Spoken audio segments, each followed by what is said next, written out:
The fighting remains intense around Bakhmut in eastern Ukraine, where wave after wave of mercenaries from Russia's famed Wagner group have been sent into battle, as part of the so-called war within wars. If the Ukrainians withdrew their troops from the strategically important city, which the Russians had been trying to take for more than 6 months, it would pave the way for the Russians to advance into the larger eastern cities like Kramatorsk and Slovyansk. From February 24, 2022 to February 15, 2023, the Ukrainian Defense Forces eliminated around 139,770 Russian soldiers, including 690 people in the last 24 hours. As reported by Ukraine.Over, the General Staff of the Armed Forces of Ukraine announced this on Facebook.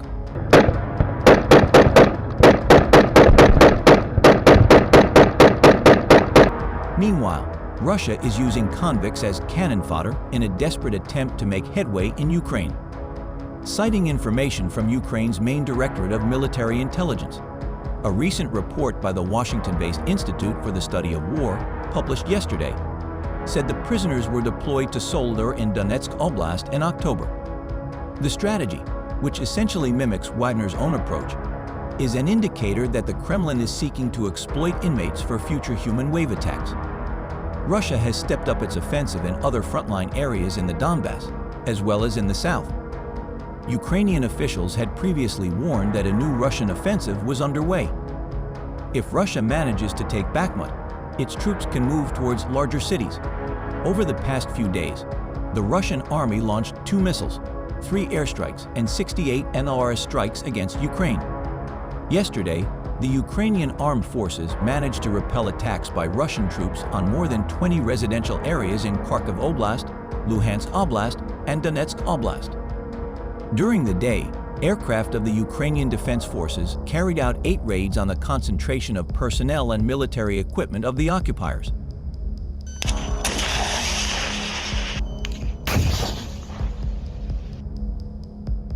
On the other hand, the mercenaries from Wagner's group suffered significant losses towards Bakhmut. The Russians were also losing at least 50 soldiers every day, forcing them to replenish their ranks with prisoners.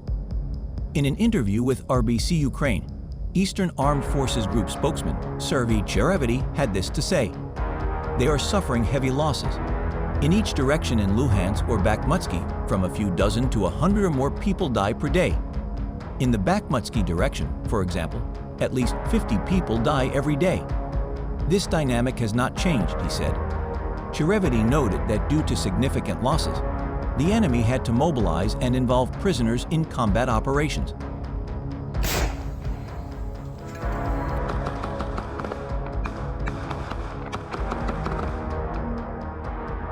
The fighting in Ukraine is often compared to the First World War: massed troops, artillery barrages, and grinding trench warfare trying to weaken the enemy. But when the Russians' expected spring offensive begins, there won't be the proverbial whistle to signal the moment the Russian troops attack and leave. Russian forces have carried out probing raids north around Kramatorsk and south around vuhledar. Russian artillery strikes are also running at their highest level since last summer, with as many as 100 rounds a day. For now, there is no sign that Russia has deployed all the equipment needed for a concerted strike across Ukraine, which would be its first since the Kremlin launched a full-scale invasion in February last year. But there are ominous marks on the ground. According to Western intelligence, Russia is positioning fighter jets, bombers, and helicopters to potentially provide air support for ground attacks.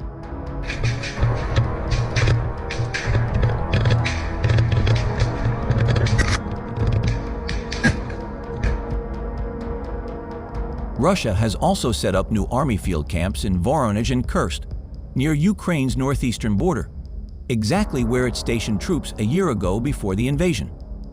So far, Ukraine has managed to maintain the most spectacular line around vuhledar, a key logistics hub that Moscow is seeking to seize as it will help secure the area linking Crimea to Russia.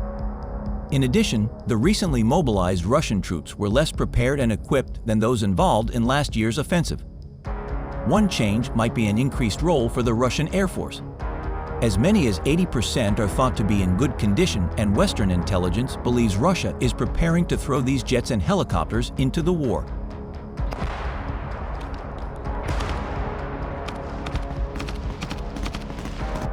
Russian helicopter operations are expanding as Ukraine's defenses become increasingly rigid. Currently, the Ko-52, Mi-28, and Mi-24 rarely operate behind Ukrainian lines. They moved up and down the front, targeting Ukrainian troops and vehicles with unguided rockets and missiles. The helicopters are still vulnerable to the missiles and weapons of the Ukrainian forces, but less than a year ago. The Ukrainian armed forces fire around 6,000 artillery shells a day, much faster than their Western allies can supply. Russia uses as many as 20,000 rounds a day, equivalent to what European factories can produce in a month. But no decision has been made on supplying Western fighter jets to the Ukrainian military. Ukraine has demanded urgent air support, which has been met with mixed responses from allies. Alexei Reznikov, Ukraine's defense minister, yesterday held up a picture of a fighter jet when asked what he wanted from a meeting aimed at providing the country with more weapons.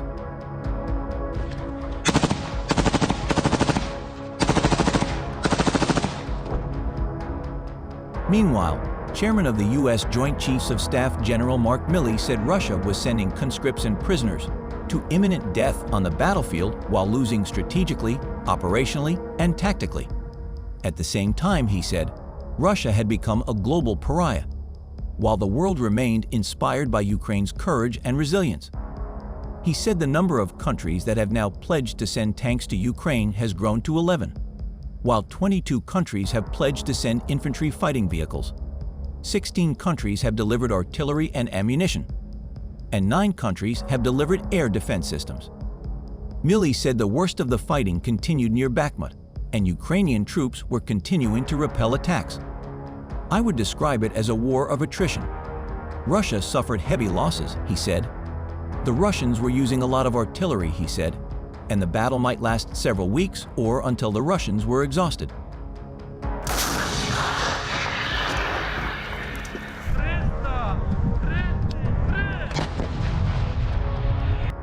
As the first anniversary of the invasion approaches, Russia has intensified operations across southern and eastern Ukraine as it prepares for a major new offensive it anticipates.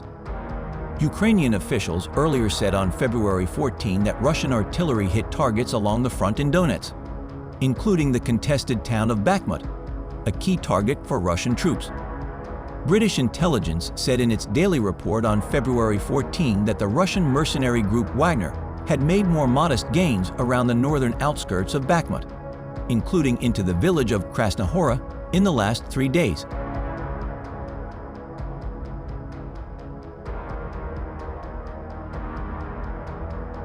Ukraine's military earlier said it had repelled Russian attacks on a dozen settlements in the east and northeast of the country over the past few days, causing significant losses to Russian troops.